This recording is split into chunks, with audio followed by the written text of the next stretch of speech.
அளவுக்கு மேலே பணம் வைத்திருந்தால் அவனும் திருடனும் ஒன்றாகும். வரவுக்கு மேலே செலவுகள் செய்தால் அவனும் குருடனும் ஒன்றாகும்.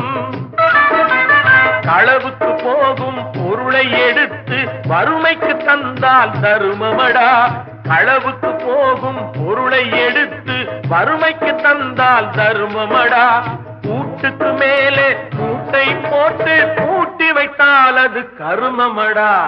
காசேதான் கடவுளப்பா, அந்த கடவுளுக்கும் இது தெரியுமப்பா.